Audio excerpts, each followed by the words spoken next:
Now, this will surprise you, but Meghan Markle shared a video of herself preparing a Thanksgiving turkey. I mean, who could have seen that coming? But plenty of people are roasting Meghan, calling her out, accusing her of making a big mistake in the kitchen, preparing the food with plenty of jewellery on. Kinsey, not the reaction Meghan would have been hoping for while she was sharing that video. No, Salmonella Sussex is what they're calling her. I mean, she usually has her hair down and hovering all over the food. Critics say she's presenting herself as a lifestyle expert while basically ignoring kitchen hygiene. Bacteria and E. coli. I mean, these are things that will get in the crevices of your jewelry and metals. No matter how hard you wash your hands, you can still transfer it all over the kitchen. But I would argue that this is a pattern of irresponsibility. For instance, one woman threatened to sue Meghan for skin burns after she made Meghan's bath salts from season 1 of With Love, Meghan. So it's just this pattern of not being responsible, not doing your due diligence. And I think that that's what annoys people. Stop telling us you're an expert Yeah. and then doing things that are dangerous. And it seems like it's all for show. Well, she's also announced what she says is a full circle moment, and that's a brand collaboration with Soho House. So Meghan posted this video to Instagram.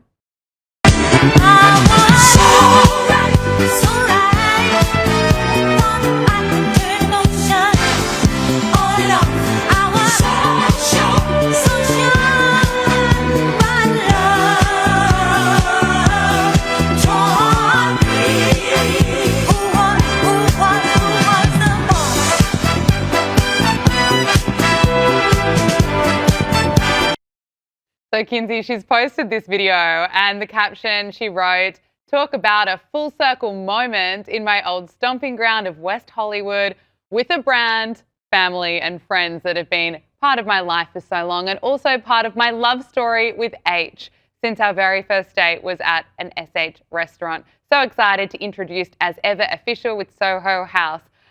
Kinsey, I'm not sure if I'd describe it as a full circle moment, but she loves any excuse to call Prince Harry H, and also to remind people of their love story, of course, and that she has a brand. Have you ever seen somebody that seal claps for themselves as much as Meghan Markle does? She's constantly clapping for herself. But I think you're seeing Meghan secure these lame pop-ups in friendly spaces like Soho House and Godmother's bookstore in Montecito, as opposed to big box stores like Target or Neiman Marcus, because she doesn't want people like me getting my hands on actual sales figures. Her friends will keep her failed business a secret. I'm sure she's moving a little product, but my spies tell me it's not much. Meghan still lives by the motto, fake it till you make it. And that's never been more evident than in 2025. Well, let's talk about Meghan and Harry in 2025. I want to get all your thoughts, because if we kind of look back on the year and how she's been trying to push this brand, the rebrand, and she continues to, of course, flaunt her royal titles. In her Netflix lifestyle show with Love Meghan, she told a guest, "It's so funny that you keep saying Meghan Markle, you know I'm a Sussex now," because the whole world must have missed that she married Prince Harry. And a recent cover story for Harper's Bazaar magazine reported that Meghan, before she would make an entrance to a room at a private New York City townhouse, a staffer had to announce her as Meghan, Duchess of Sussex, despite the fact that there was only one or two people in the house. I mean, for someone who's so focused on herself, her brand, her PR, there have been plenty of blunders along the way this year. Yeah, I think 2025 will be known as the year she lost her Netflix deal, no matter how hard Netflix tried to shove her down our throats. It's not been as humiliating as Spotify because Netflix handled it so differently, and Bill Simmons wasn't there to call them, you know what, grifters. And I think it'll be known as the year that she was accused of stealing clothing that she wore throughout her different photo shoots for her royal archive, a woman that's no longer a working royal who doesn't need a royal archive. So 2025 has, in my opinion, been ultimately a humiliating year for Meghan Markle. Yeah, I'd have to agree with you. I really do. Now, Prince William, he's publicly declared that behind every average man is an even better wife, in a sweet nod to Princess Catherine, his wife of 14 years. And he made the comments while speaking at a youth club that aims to support young people facing challenges such as poverty and bullying.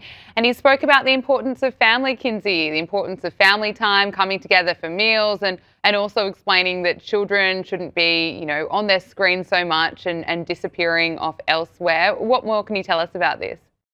Yeah, ultimately was a comment he made during a discussion about the importance of having a supportive partner. And I just love that. Behind every average man, there's an even better wife. There's another saying here in Hollywood that goes, behind Johnny Depp, Will Smith, and Prince Harry is an average woman that will destroy her husband. So Prince Williams is obviously far more uplifting than my saying, but I just love to see the prince and princess thrive in the UK. Oh, absolutely. Now let's talk about Fergie. Sarah Fergie Ferguson is said to be considering a six-figure sum sit-down interview after being, of course, officially cut loose from the royal family. But there are already reports about what she will and won't cover. So their reports are that the mother of two has been tipped to partake in a bombshell interview targeting several members of the firm, including King Charles, as a form of revenge, perhaps. But she probably won't be speaking about her ex-husband, of course, formerly known as Prince Andrew, now Andrew Mountbatten Windsor. Kinsey, do you think that's right?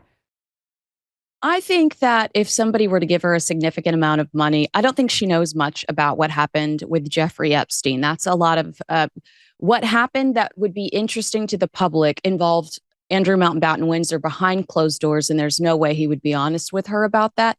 If she gets that book deal, we want to hear about Princess Diana, and she has a lot of gossip on Princess Diana. Remember, they were scheming to leave their husbands at the same time to humiliate them in the 90s. And we'd hear about Harry and Meghan. So I think that if she were to write a tell all, that is where the focus would be Princess Diana, Harry, and Meghan Markle. Okay, Kinsey Schofield, royal commentator and host of Kinsey Schofield Unfiltered. Thank you so much for joining us. Thank you.